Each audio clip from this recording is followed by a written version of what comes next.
Bueno, en primer lugar, gracias al rector por sus muy amables palabras, por supuesto al vicerrector, a Rodrigo, con quien hemos trabajado codo a codo en estos últimos meses para intentar que esto fuera realidad, y a ustedes por estar aquí, y sobre todo quiero nuevamente extender las palabras que Manuel Carballo me pidió que les dijera. Es decir, él estaba con muchas ganas de venir.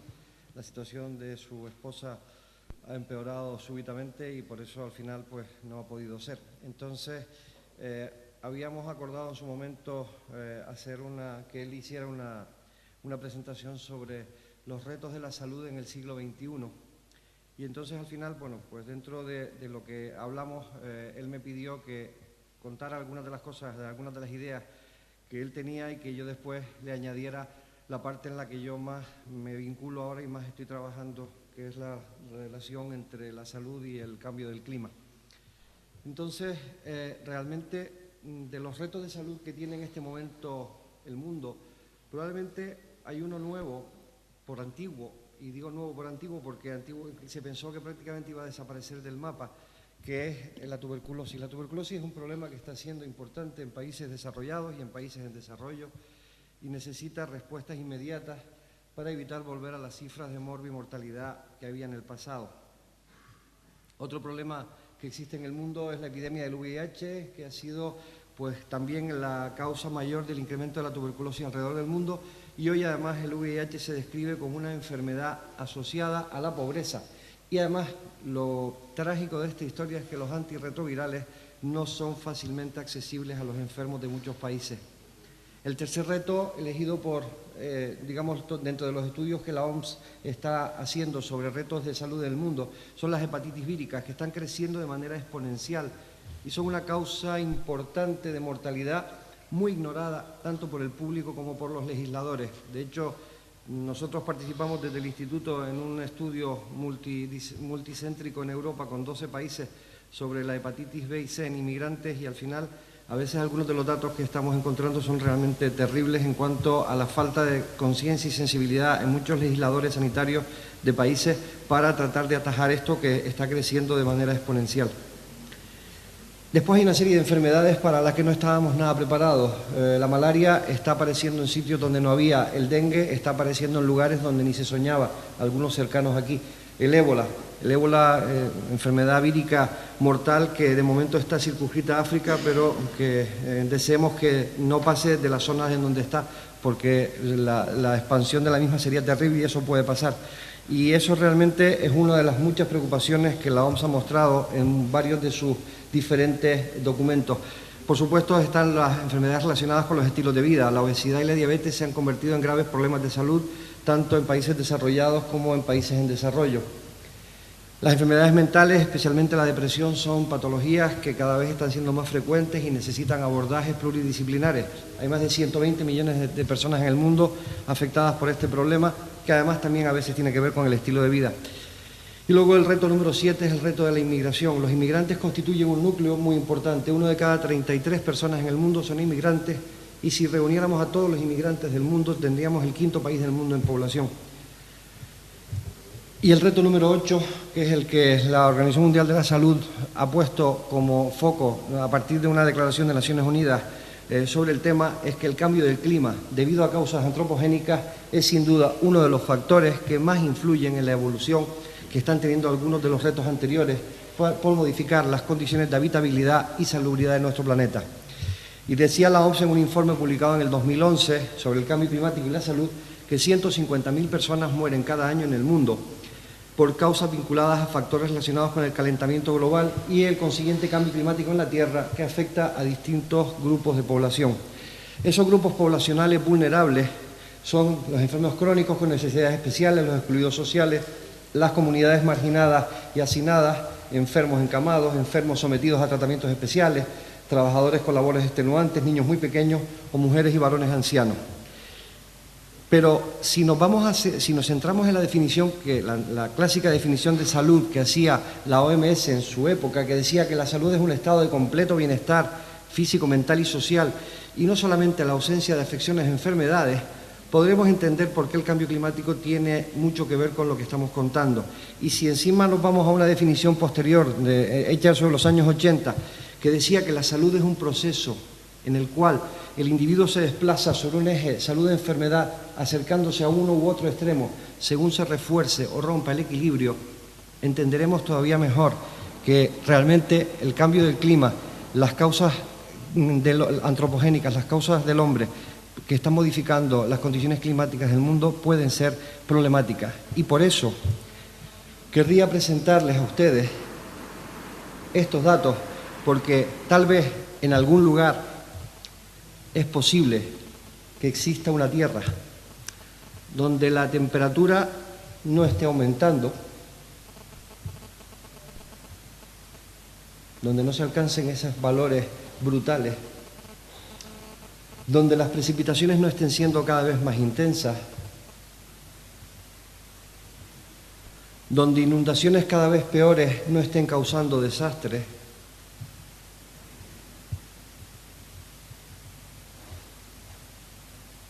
donde sequías cada vez más prolongadas no estén destruyendo cultivos y afecten animales y personas,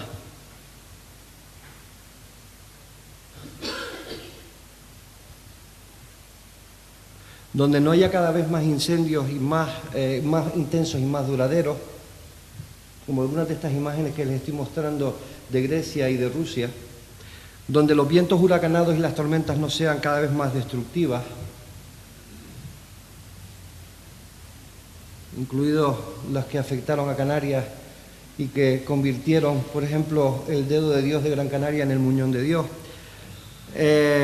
donde realmente huracanes como el Ike, con una foto tomada desde la estación espacial, ven ustedes el tamaño que tenía ese huracán, pues no sean básicamente un mito, sino que sean en el fondo una auténtica realidad.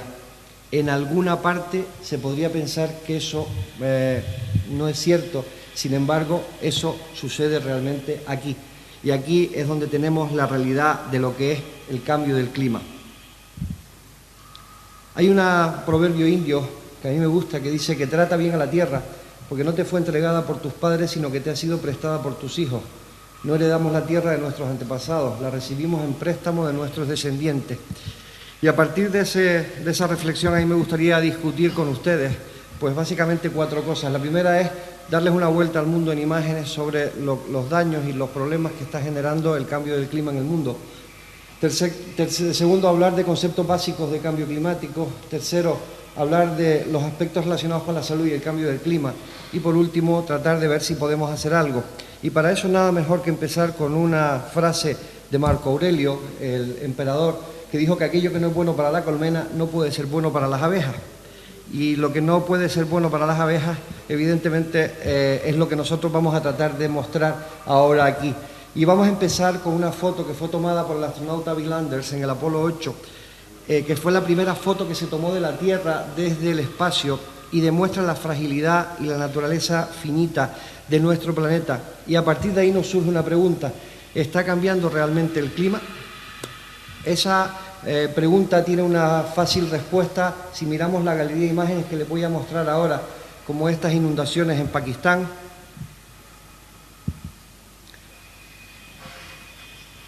como que 20 millones de personas afectadas por inundaciones desestabilizaron aún más un país con armamento nuclear, donde inundaciones en agosto del 2010 en diferentes zonas del país ocasionaron desplazamientos, migraciones y enfermedades. En el 2011 tienen otra muestra de otra serie de inundaciones. Esas fueron en Australia. En Australia, el gran diluvio australiano cubrió una parte de territorio más grande que Francia y Alemania juntos. Y hay alguna imagen que les va a mostrar algunos de los acontecimientos que allí sucedieron.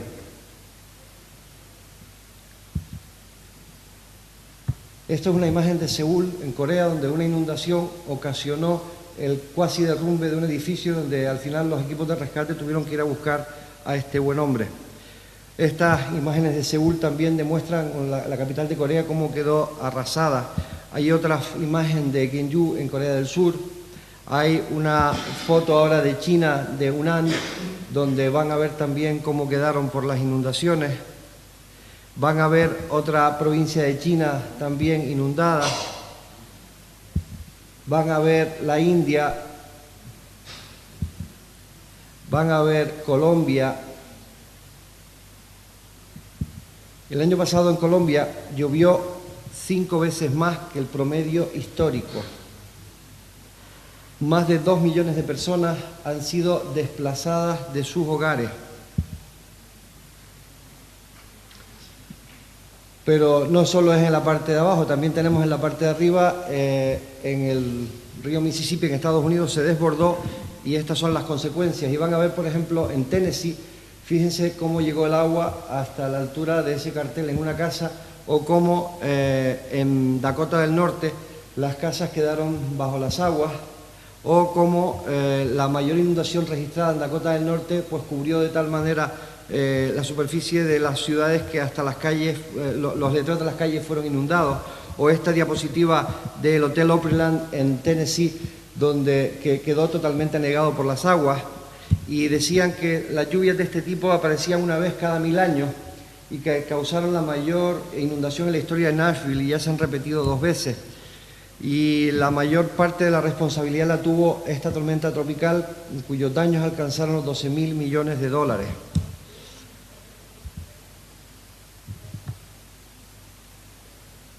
Aquí tenemos en Vermont una carretera destrozada por el efecto de las lluvias, y este es el tifón más grande que jamás había llegado a tocar tierra en Filipinas, y que hizo lluvias por 1,14 metros de lluvia en 48 horas, más de 350.000 afectados. Aquí en Tailandia, pues un monje budista tiene que salir del templo en balsa. En Albania, el río Drini alcanzó su nivel más alto en los últimos 100 años.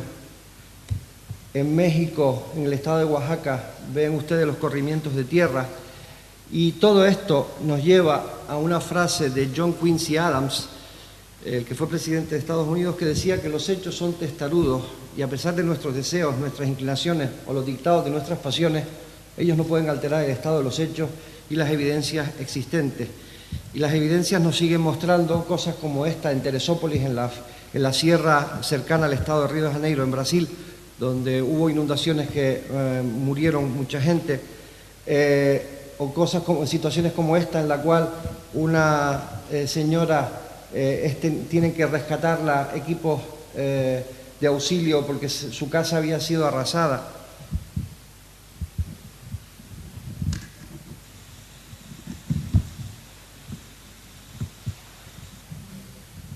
No hay sonido, pero bueno.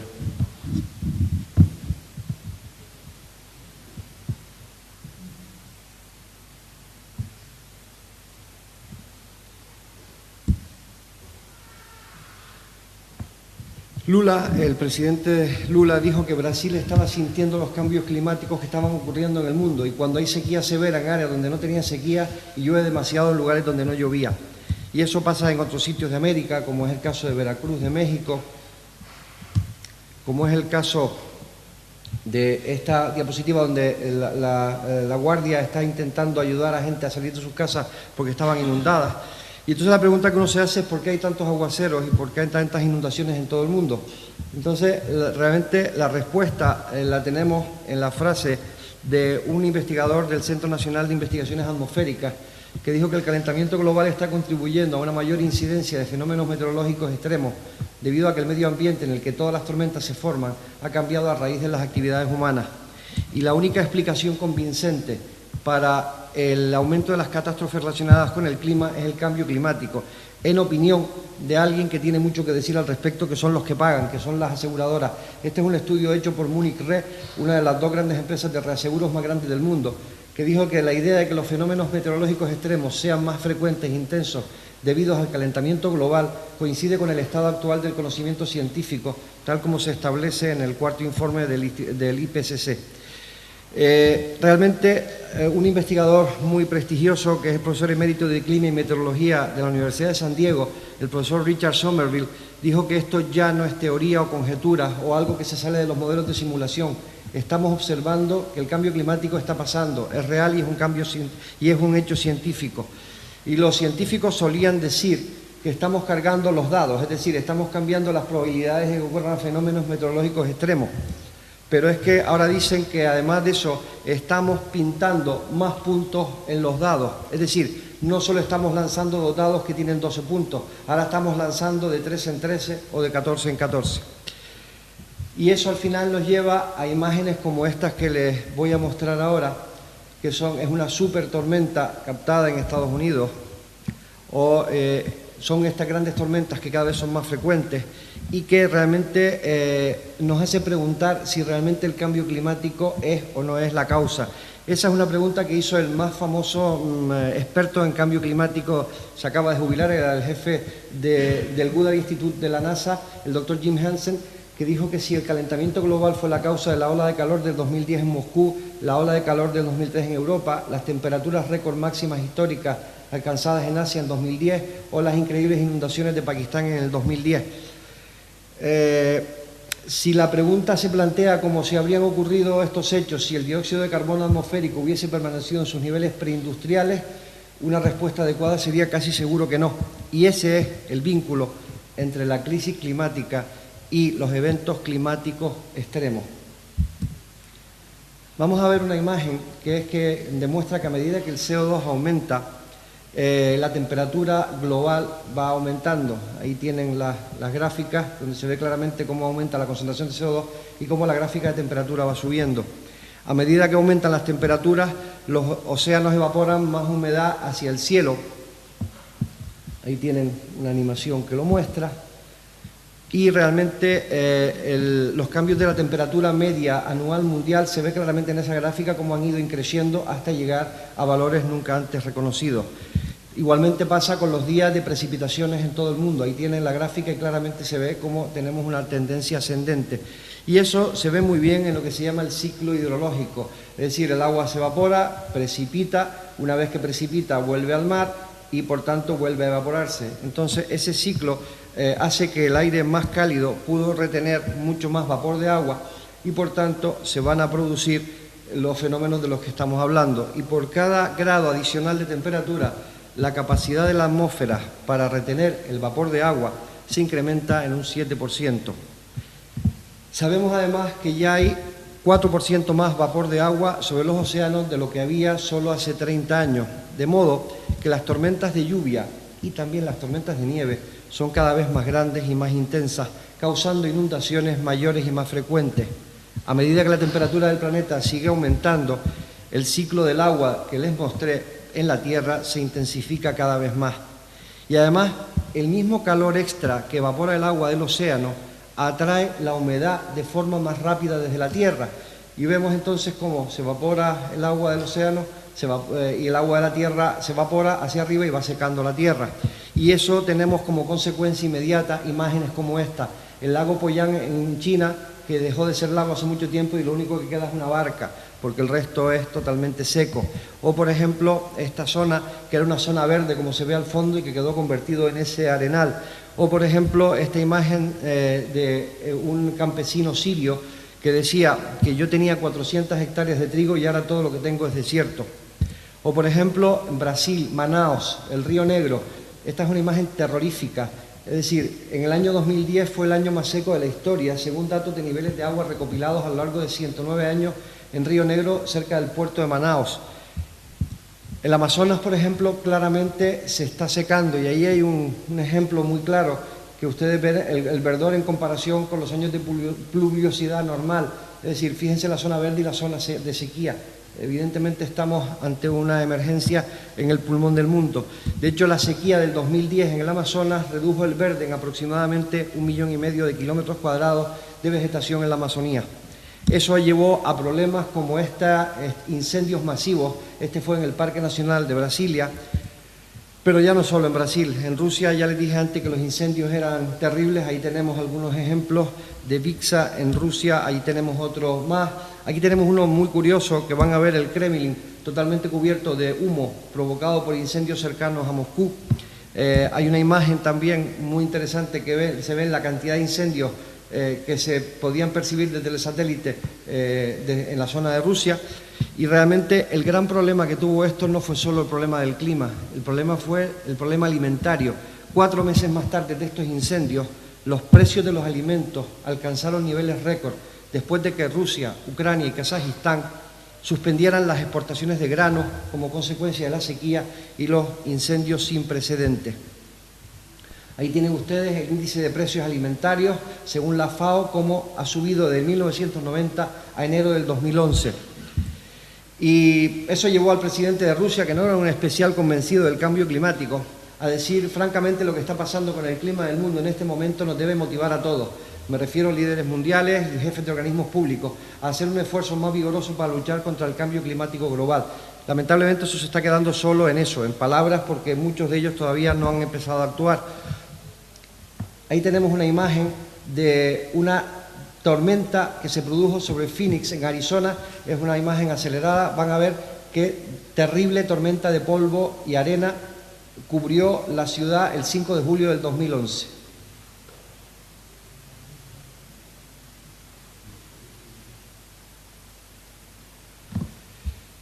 O, por ejemplo, en Los Álamos, en Nuevo México, cerca del laboratorio nuclear, los bomberos a duras penas impidieron que el mayor incendio en la historia de Nuevo México quemara el material enriquecido del laboratorio.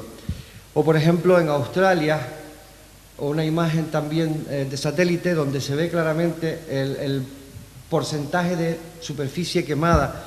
O, por ejemplo, la misma imagen de satélite en México, ven todos los puntos rojos, incendios simultáneos.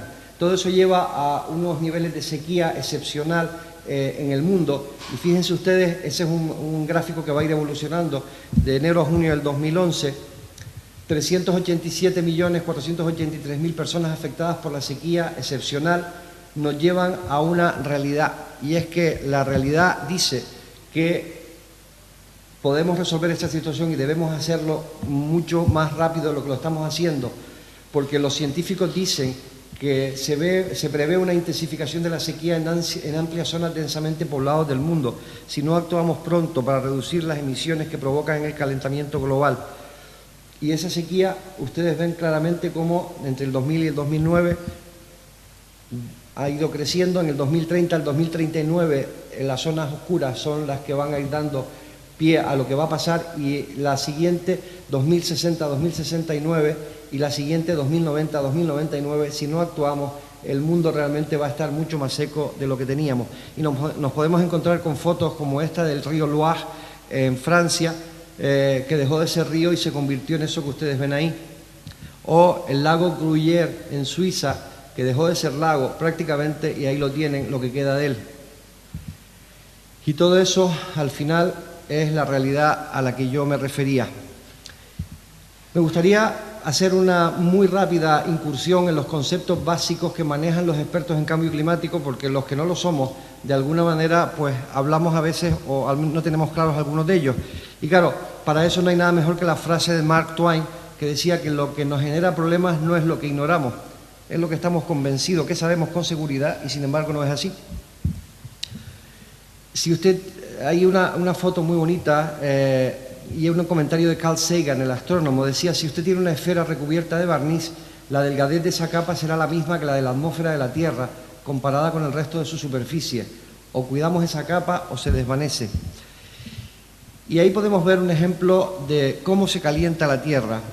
Es decir, la Tierra se calienta porque la radiación solar emite ondas luminosas que pasan a través de la atmósfera. Esas ondas luminosas, la Tierra absorbe la mayor parte de esa radiación y la usa para calentarse. Teóricamente, parte de la energía es devuelta por la Tierra al espacio en forma de ondas infrarrojas. Parte de esa radiación infrarroja se queda atrapada por la atmósfera y la calienta aún más gracias a los gases de efecto invernadero. Ahí tenemos la diferencia además que hay entre el efecto invernadero y el calentamiento global, en el que ustedes pueden ver cómo el efecto invernadero lo que se produce fundamentalmente es ese efecto de atrapamiento, y en cambio lo que es el concepto de calentamiento global es que el incremento de la temperatura media de la atmósfera debido a la actividad humana por quema de combustibles, deforestación, etc. Y hay una una diapositiva que a mí me gusta especialmente, que es esta. Dice, ¿qué papel juega el CO2 atmosférico en la temperatura de un planeta? Sabemos que la temperatura media de la Tierra, protegida por nuestra atmósfera, son 15 grados centígrados. Pero curiosamente vemos que Marte está mucho más atrás, más lejos del Sol, está a menos 55 grados, lo cual dice, bueno, tiene cierta lógica. Pero ¿qué pasa ahora cuando vemos Venus? Venus tiene mucha más temperatura que la Tierra, 457 grados centígrados. Dice, hombre, claro, está más cerca del Sol. Pues no, porque resulta que Mercurio está bastante más cerca y solo tiene 167. La diferencia fundamental está en que la atmósfera de Marte es una atmósfera muy rica en CO2 y atrapa el calor, y por tanto ese calor que llega del Sol queda retenido en la superficie, y por eso Venus se convierte en el planeta más cálido de todo el sistema. ¿Qué es lo que puede modificar ese efecto protector de la atmósfera? Pues fundamentalmente la contaminación. La contaminación que nosotros producimos, los contaminantes de calentamiento global de la atmósfera. Vemos que el dióxido de carbono es el más importante, junto con el metano, con el carbón y los hidrocarbonados y algunos otros como el óxido de nitrógeno. Y los gases de efecto invernadero proceden de diferentes sitios, de carbón, de la industria, de los procesos industriales, de agricultura, vehículos a motor, asfalto, producción de petróleo, etcétera. Evidentemente, cuando uno ve imágenes de estas, entiende fácilmente que la contaminación es causa de muchas cosas, y las consecuencias de esa contaminación y de esas cosas que hemos mostrado las tenemos ahí. Otra cosa curiosa que me llamó la atención cuando estaba con este tema es la producción animal. Si cada ciudadano de un país desarrollado dejara de comer carne un día a la semana, se ahorraría tanta emisión de CO2 como si retiráramos de ese país 5 millones de coches de sus carreteras. Ese es un dato muy curioso que está publicado en el 2007 en un informe específicamente hecho sobre alimentación y cambio climático, y la razón que dan para ello es que se necesita mucha más cantidad de agua, pienso, tierra, energía y otros recursos para alimentar, engordar y sacrificar una vaca que producir una cantidad equivalente de proteínas procedentes de cereales. De entre todas las actividades humanas, la producción de animales domésticos es responsable de un 18% de las emisiones globales de gases de efecto invernadero, mientras que el transporte es solo responsable del 14%. ¿El resultado de todo esto? Pues el resultado de todo esto es que la atmósfera continuará calentándose en tanto nosotros no sigamos añadiendo más y más CO2 y otros gases de efecto invernadero a la misma. Y ahí hay un estudio que lo prueba claramente, que se hizo en el observatorio de Mauna Loa en Hawái, y lo hicieron dos de los grandes pioneros en el tema del estudio de la temperatura mundial, el doctor Roger Reeville y Charles Keeling. De hecho, Charles Keeling da nombre a esta gráfica que es muy conocida, aparece en muchos libros de texto, que es la llamada curva de Keeling, donde se ve claramente cómo la temperatura ha ido aumentando desde los años 60 hasta el año 2000 de manera exponencial y elevada en todo el mundo. Y eso se ve claramente además en este gráfico de las temperaturas observadas y esperadas entre 1880 y 1960, donde claramente se ve que los 10 años más calurosos de este periodo han ocurrido desde 1990 y el clima se va volviendo más y más impredecible. Ahí tenemos, por ejemplo, el récord de calor en muchos países del mundo, temperaturas que serían prácticamente impensables, como los 52 grados de Kuwait o de Pakistán. Ahí tenemos las consecuencias directas, lo sufren los glaciares. Los glaciares son un termómetro magnífico para ver lo que pasa con el ser humano y la evolución de las temperaturas. Ahí tienen el glaciar Bishop de la Columbia Británica, como ha ido echando hacia atrás y prácticamente está desaparecido. Ahí tienen el glaciar Perito Moreno, cada año retrocede alrededor de 4 o 5 centímetros. El glaciar Ameghino en Argentina, en la parte de arriba, en el año 31 como estaba, en el año 2010 lo que queda de él. Aquí tienen ustedes el glaciar Uppsala en Argentina en el año 1928 y en el año 2004, prácticamente ha desaparecido. En Perú, por ejemplo, la Cordillera Blanca, el 22% de los glaciares de Perú han desaparecido en los últimos 30 años. Y aquí hay un gráfico muy curioso de un hotel en Alemania. Ese era un glaciar muy bonito, y esto es lo que queda exactamente de él ahora, nada. ¿Y por qué son importantes los glaciares?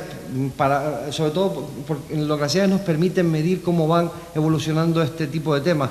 La cantidad de carbón atrapado en las burbujas heladas permite estimar si las concentraciones de gas de efecto invernadero han variado con el tiempo en esa zona.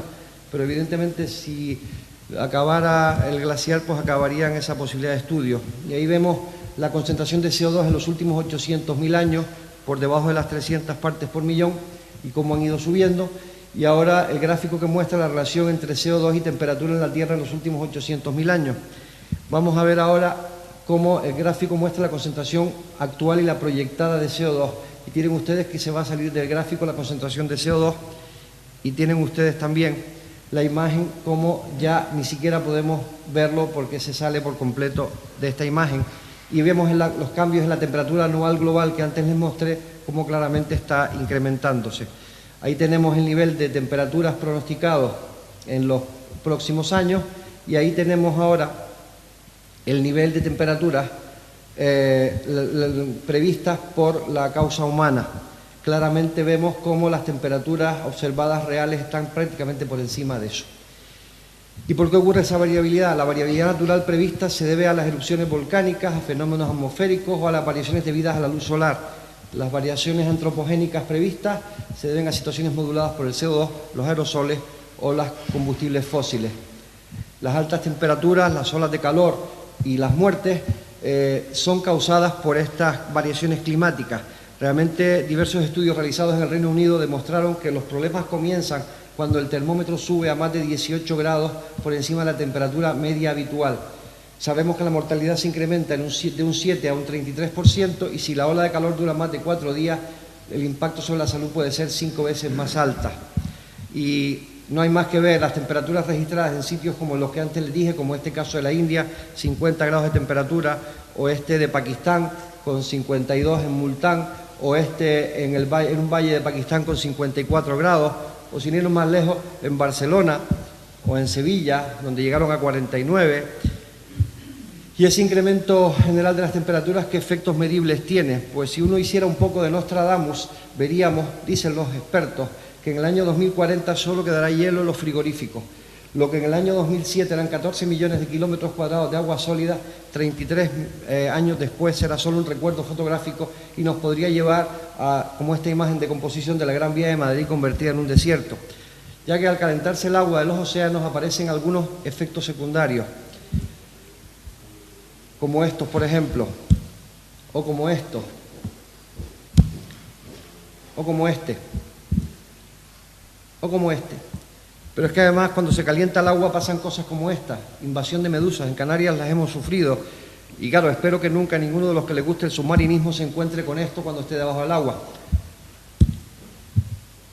Pero es que además de todo esto, los cambios de temperatura y el calentamiento global está haciendo que haya una acción devastadora de huracanes, tifones o ciclones. Y hay quien dice que el cambio climático y el subsiguiente calentamiento global no tendrá como causa directa el que haya más huracanes. Ante eso tenemos que irnos a un artículo publicado en la revista Science que dice que aun cuando las previsiones muestran un decrecimiento en el número total de huracanes hacia el final de este siglo, se prevé que doblen el número de huracanes de categoría 4 y 5, que son las más altas. Ahí tienen algunas imágenes del huracán Ike, el tifón Parma y Melor sobre Filipinas, el tifón Saomai, que es un tifón el más destructivo que alcanzó China en 50 años, 1,6 millones de personas perdieron sus casas. Es el ciclón Sidra, el ciclón Nergis, mató a casi 200.000 personas, el huracán Gustav, el huracán Ike, el huracán Katrina, que afectó Nueva Orleans de la forma en que ustedes recuerdan y que causó daños brutales en aquella ciudad y ocasionó desplazados y gente que perdió sus casas. El huracán Gustav en el 2008, que volvió a caer sobre Nueva Orleans, sobre el Golfo de México, tuvo este efecto en plataformas de petróleo. Y no solo los huracanes provocan daños, y también los cambios de temperatura, que hoy ya hemos dicho. Eso fue en Suiza, que generó unas lluvias brutales, en Alcázar de San Juan, en Brisbane, donde se inundó, como les dije antes, una superficie equivalente a Francia y Alemania juntas.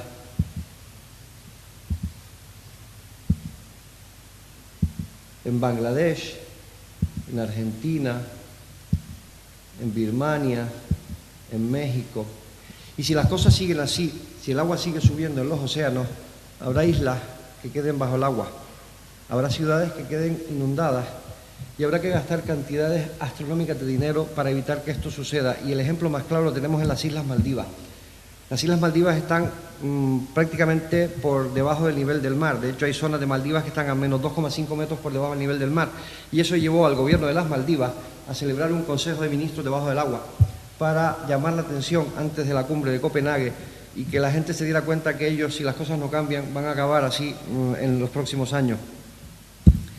La otra cara de la moneda es la sequía ocasionada, por ejemplo, ahí tienen el río Elba, su paso por Dresden en Alemania, o estas en China, o estas en Bolivia, o el agujero de la capa de ozono, que es un fenómeno interesante que fue descubierto por estos tres investigadores, Mario Molina, Robert Sherwood y Paul Crutzen, que le dieron el Premio Nobel de Química en el año 95 por descubrir que los clorofluorocarbonados que contenidos en los sprays eran los causantes de ese fenómeno. Y ahí es la mejor prueba de que ante una acción se consigue una reacción. Se prohibieron los clorofluorocarbonados y en zonas como Australia el agujero de la capa de ozono se redujo. Por tanto, estamos siendo testigos de una colisión entre nuestra Tierra, nuestra civilización y la Tierra, y los tres factores que son los causantes son, primero, la explosión demográfica. Sabemos claramente que realmente hay un crecimiento demográfico importante a lo largo de la historia. Ahí tenemos un gráfico que lo muestra, es decir, miren ustedes cómo hemos ido subiendo a lo largo de los siglos, y en el año 2050 seremos 9.200 millones de personas. Otra causa son los incendios. Ahí tienen una imagen de satélite en la que muestran zonas del mundo incendiadas y la deforestación que eso está causando en muchos lugares del mundo, en países normalmente verdes.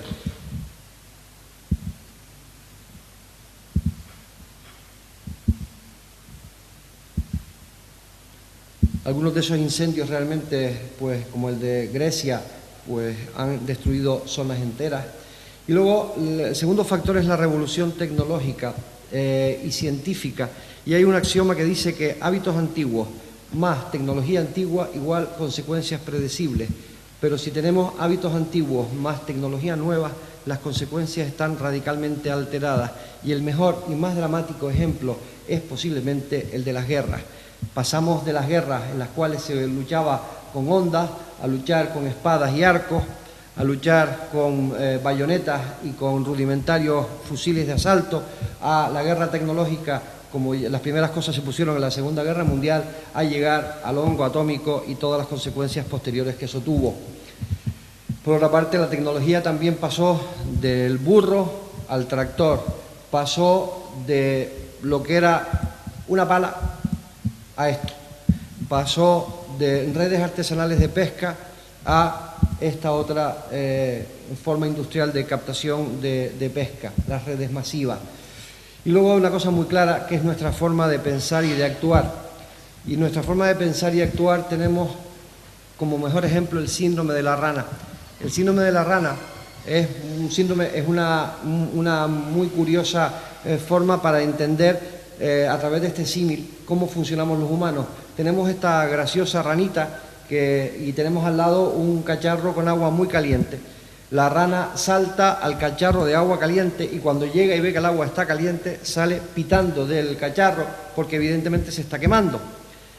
Pero claro, ¿qué pasa si nosotros ponemos agua fría a la ranita dentro del cacharro y vamos dándole calor progresivamente, poquito a poquito, adormeciéndola sin que sienta gran cosa?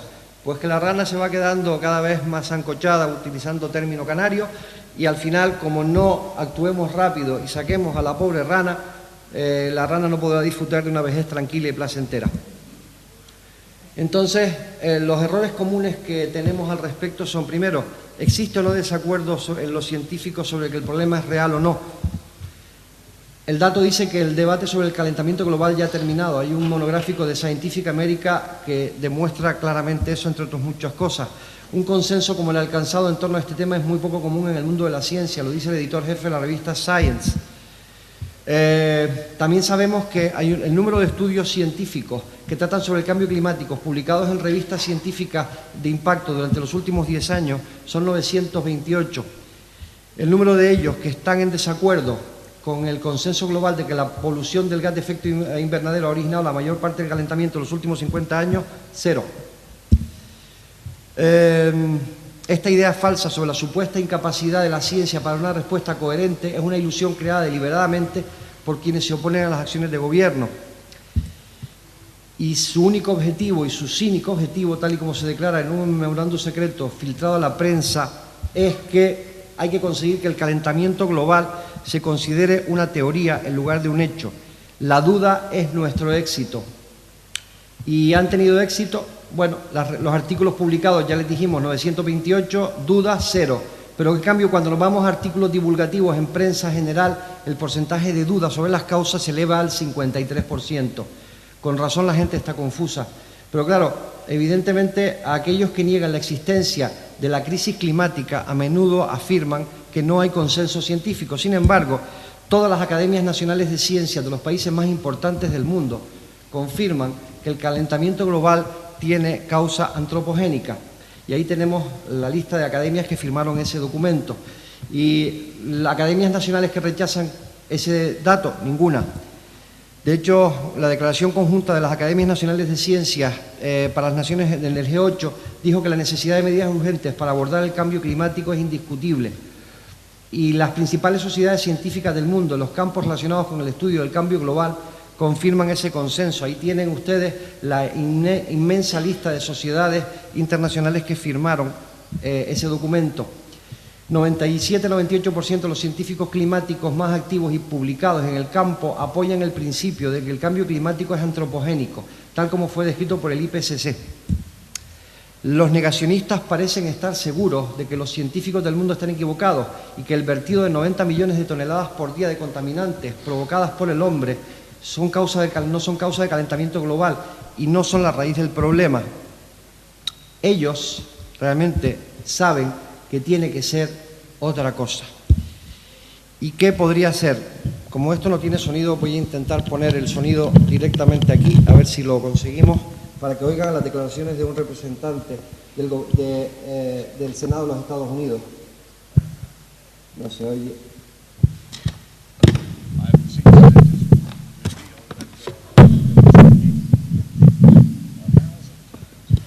Esa de abajo, un poquito pesada.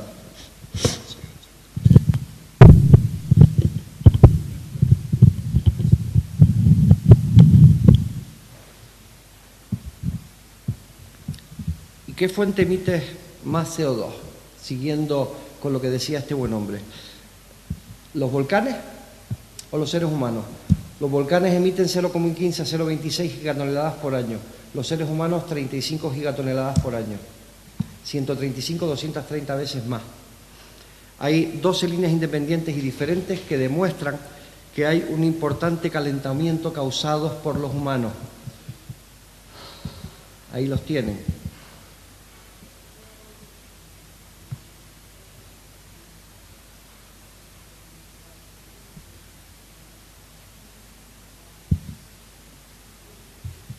Los escépticos siempre tratan de apoyarse en su herramienta favorita, que es el ridículo.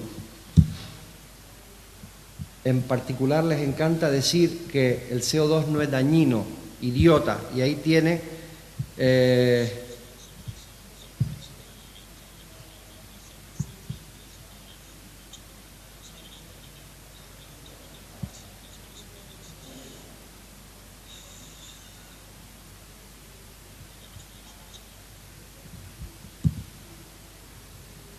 ¿Y quiénes son los expertos a los que no hay que hacer caso? Pues el Intergovernmental Panel on Climate Change, el panel intergubernamental de cambio climático, cuyos informes ya llevan 2.823 páginas, están escritos por 1.325 autores y tienen 17.969 fuentes de cita. Esos son los firmantes del último panel y al lado una imagen de un periódico que decía 2.500 científicos dicen que hemos causado el cambio climático. Me gustaría tener una segunda opinión, le dice. Y una de las cosas que decían del IPCC es que tenían errores. Pues miren, entre todas esas páginas se han detectado dos errores. Una fue la tasa de hielo de los glaciares del Himalaya y el otro es el porcentaje de posibilidades que tiene Holanda de ser inundada. Y esos dos errores han sido corregidos. Y claro, uno piensa que es difícil conseguir que un hombre entienda algo cuando su salario depende de que no lo entienda. Eso decía Upton Sinclair. Y es que mucha de la gente que trabajan para las empresas digamos, contaminantes, están claramente bajo esa premisa. Es necesario elegir entre economía y el medio ambiente, que es otro de los errores. De acuerdo si aceptamos que el problema es real y que nosotros somos los causantes, pero es tan grave como para preocuparnos.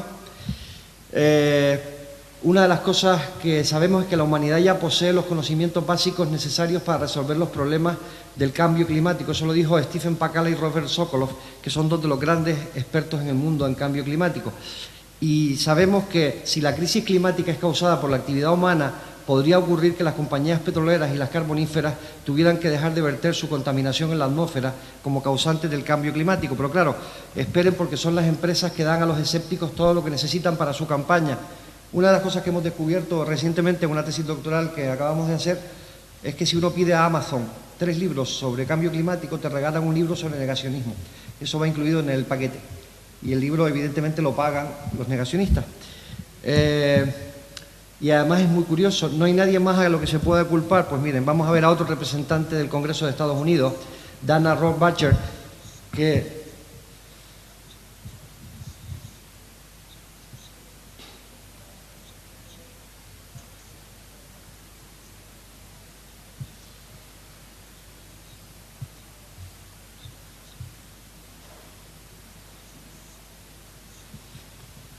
vamos a ver si es el Sol, como dice este buen hombre.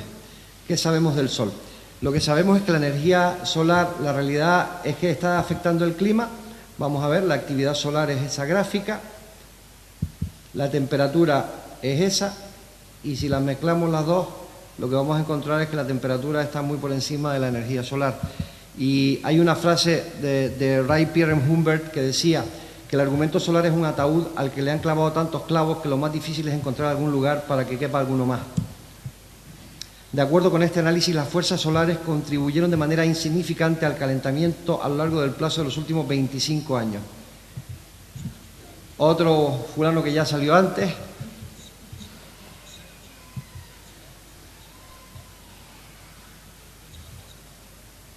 Él está añadiendo la historia de que el CO2 es carcinogénico, cosa que nunca se ha dicho. Lo que hace el CO2 es básicamente, y esta es la realidad y no el dato que dan esto, es que esto nadie lo ha llamado carcinogénico. Lo que hemos llamado es que esto, lo que hace el CO2 es atrapar calor, mucho calor, tanto calor como para hacer las temperaturas que les mostré antes o estas que les muestro ahora. ¿Ustedes se imaginan vivir a 53 grados centígrados?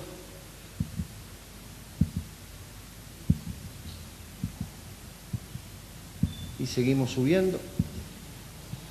Y nos encontramos con imágenes como esta, de este santón que siente la realidad del cambio y tratando de enfriarse a esa temperatura. O en Nueva York, donde unos paramédicos atienden a un individuo después de una crisis de calor. O, por ejemplo, ahí tienen como muchos escépticos dicen que realmente el cambio climático, la temperatura de la Tierra no se está incrementando. Y ahí tenemos que la temperatura, los 4 mayores récords independientes que se han medido en diferentes observatorios del mundo, muestran todos cómo la temperatura va subiendo de manera cada vez mayor. Y los 10 años más calurosos que se han registrado desde que existen registros de temperatura son esos que están ahí, pero lo más curioso es que el año más caluroso registrado, empatado con el 2005, es el 2010. Todas estas pistas falsas son parte de una estrategia puesta en marcha por los contaminadores y que fueron generosamente financiadas. Y su cínico objetivo, concebido en un memorándum secreto, es, como les dije antes, en reposicionar el calentamiento global como una teoría en lugar de como un hecho real. Y eso ya lo hemos visto antes. Lo hemos visto antes con una frase de una compañía tabaquera que dice que la duda es nuestro producto, ya que es el mejor medio para combatir la convicción existente en la mente del público en general. Es también el método para crear controversia. Y evidentemente cuando las compañías tabaqueras decían que más médicos fuman Camel, o nos encontrábamos a 2 médicos en una película en donde decían un cigarro, doctor, gracias, doctor, evidentemente estábamos ante lo que era una de las estrategias mejor pensadas y mejor realizadas en los años 50, 60 y 70 para generar dudas en las personas. Y los impactos directos e indirectos, y con esto ya voy a ir terminando, en los cambios climáticos sobre la salud, pues vemos que el cambio climático impacta directamente sobre la salud a través de las radiaciones ultravioletas, los golpes de calor, los accidentes causados por fenómenos meteorológicos o la aparición de patologías vinculadas. Puede también impactar de manera indirecta, alterando las condiciones de los vectores de enfermedades. Por ejemplo, hay malaria en sitios donde nunca la había habido. La malaria, por ejemplo, ha llegado a zonas como Nepal. En Nepal no existía malaria porque el mosquito no podía subir tanto. Ahora resulta que ya hay malaria en Nepal. Tenemos otras patologías, cánceres de piel, enfermedades infecciosas. Tenemos salmonelosis por aumento de la temperatura, cultivos dañados, disminución del suministro de agua. La OMS, de hecho, está haciendo estudios y está haciendo informes cada vez más sobre este tema. ¿Y qué hemos conseguido? Pues hemos conseguido avanzar en los derechos del hombre, hemos conseguido que los derechos de las minorías en determinados países fueran aceptadas, hemos conseguido que alguien como Mandela fuera presidente de un país y lo pacificara, hemos conseguido cotas de libertad inimaginables, hemos conseguido avances técnicos impensables para 2 generaciones anteriores, pero seguimos dudando, seguimos creyendo lo increíble y seguimos sin actuar. Y como decía Winston Churchill, la era de la falta de decisión, las medias tintas, los paños calientes y los expedientes confusos está llegando a su fin. En su lugar estamos iniciando un periodo de consecuencias. Eso lo dijo en 1936, pero sigue válido ahora. Hemos puesto a cero el contador de lo que nos queda para que la Tierra empiece a funcionar. Sabemos que tenemos que cambiar y tenemos las soluciones en la mano. Y las soluciones, además, pues son desde energías alternativas como esta. Aquí tenemos un niño de 14 años que pudo construir un molino de viento para su pueblo en Malawi. Tenemos ordenadores que funcionan con energía solar, fabricados por el MIT, los parques solares. Tenemos esto, el Vaticano se ha modernizado, esa es la sala Pablo VI en el Vaticano, que está alimentada por energía solar. Tenemos el proyecto Solar México, donde el Gobierno de México facilita a personas con recursos bajos paneles solares para dar la energía. Tenemos estaciones de carga solares que ya empezamos a tener en nuestras ciudades. Tenemos la energía geotérmica, tenemos la plantación masiva de árboles.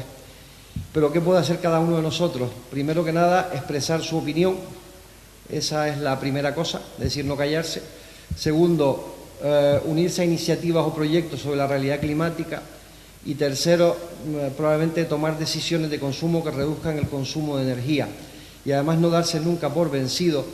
Y ya que, como decía una frase de alguien, cambiar las leyes es más importante que cambiar las bombillas. De manera que el momento de actuar es ahora, porque a pesar de que realmente tal vez exista una tierra donde la realidad no importe, donde realmente no importe lo que pasa, no es esta en la que estamos. Esta es la única tierra que tenemos, esta es la única que tendremos y esta es la única de la que disfrutarán nuestros hijos, nuestros nietos y sus descendientes. Y nosotros, si no la cuidamos, alguien nos debería demandar por ello.